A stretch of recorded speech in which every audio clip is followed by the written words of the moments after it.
teaching you all about the youngest and newest member of our dolphin family, and that is Hope. Hope is 2 years old, learning a lot of what it takes to be a grown-up dolphin. So we are teaching her a lot of the basics. So I'm going to show you what basics mean to dolphins. You know, when we go to kindergarten at school, we learn how to raise our hand, we learn how to not poke our neighbor. Young dolphins learn that too. Now what I have in my hand is called a target pole, and very simply, it just means to touch it. Hope touches the top of her mouth, which is called a rostrum, and then I blow the whistle. What does that mean? Good job. Yes, that's right. But what else does it mean? Okay, it means other things as well. We can also not only have her touch the top of her mouth to it, but we can have her touch her flipper, her side. If I touch her side, it means bring that part of the body to the actual target pole. If I touch her flipper, it just means bring whatever body part towards the end of this. Now, it not only means touch, but it also means position. So watch the newest thing she's learning how to do, which is pretty awesome. This is a signal, and she knows it means dive down.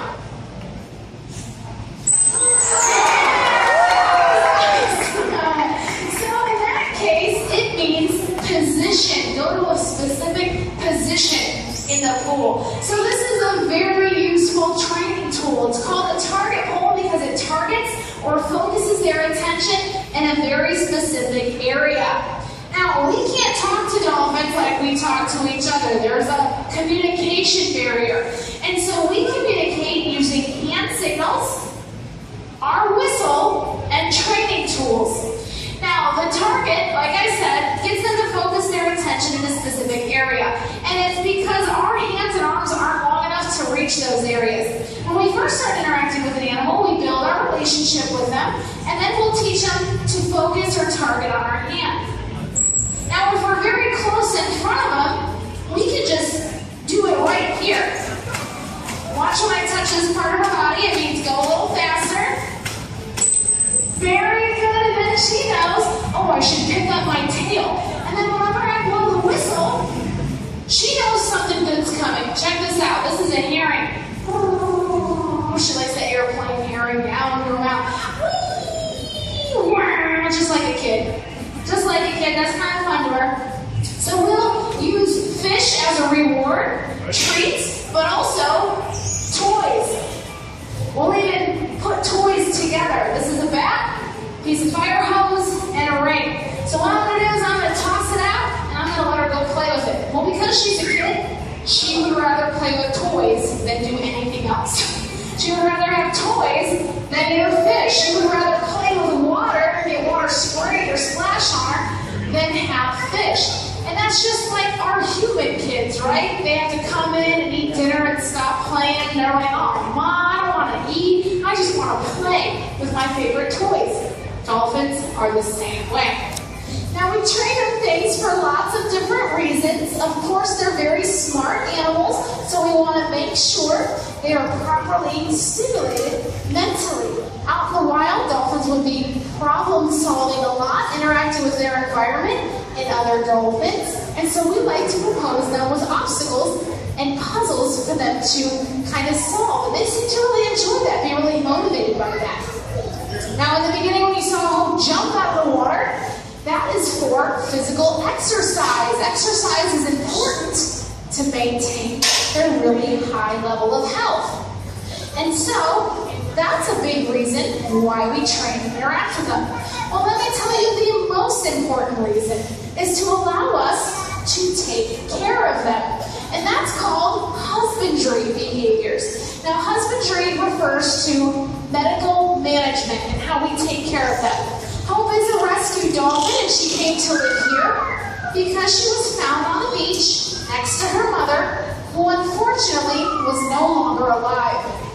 She was only 2 months old when that happened. So if we would have put her back into the ocean, her likelihood of surviving, slim to none. Because baby dolphins are dependent on their mothers. For nourishment, they drink milk because they're mammals like us.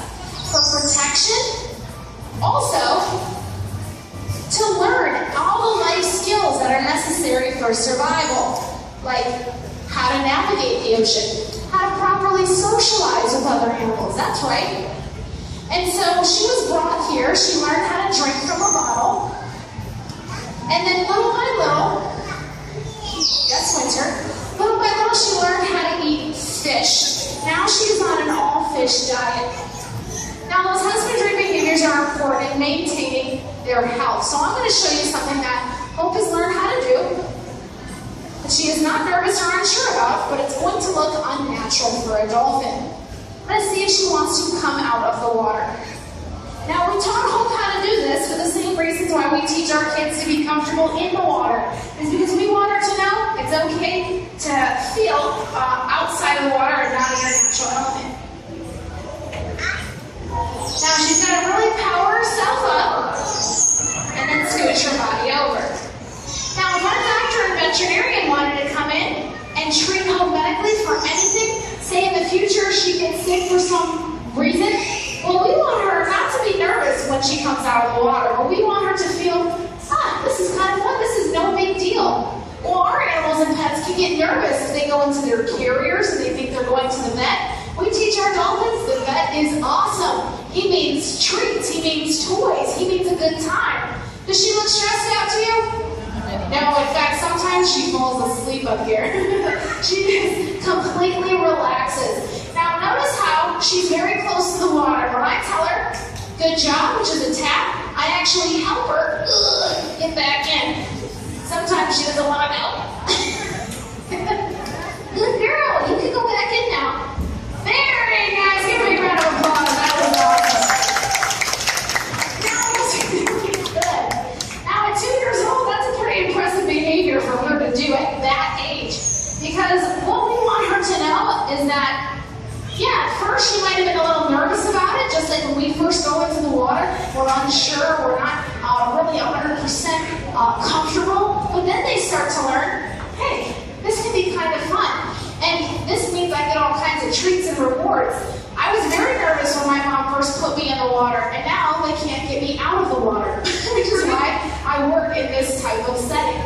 Go play with your toys. Now, she did such a good job. Not only did I give her fish, but I tossed out a couple of toys for her to play with. Sometimes she likes to play with them on her own, and sometimes she likes me to play with her. So I mentioned that she likes water. She loves when we pour it in her mouth. She loves the hose. She loves squirt guns. So nobody tell her she lives in water all the time, okay?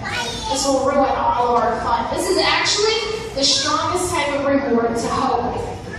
Is playing with water. She seems to love it. Now that shows you she is very much an individual. These guys have dolphinalities just like we have personalities. And this is something that no other dolphin here likes as much as Hope.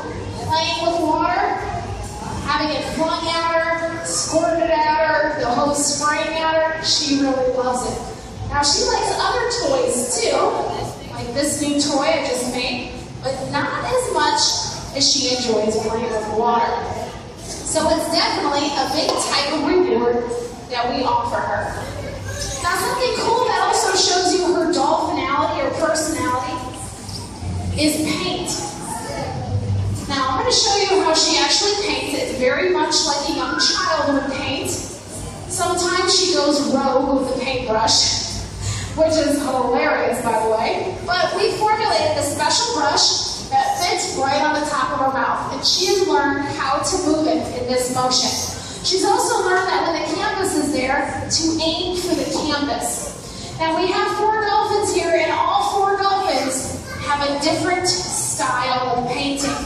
In fact, she's going to be the first of 4 on this big giant canvas. What we do is we have all 4 dolphins paint in a different color, and then you can see the different styles that they have. In fact, when you pass through the gift shop today, have a look at the giant paintings.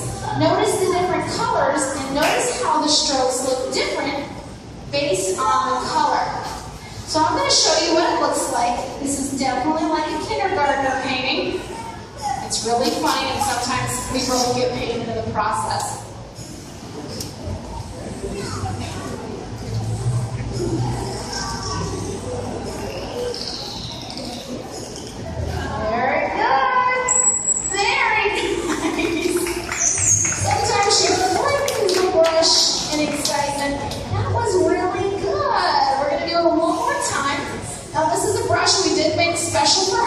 Eventually she will learn how to hold a brush in her mouth just like her friend Winter does. You might have seen her paint if you were here for the 1:30 presentation.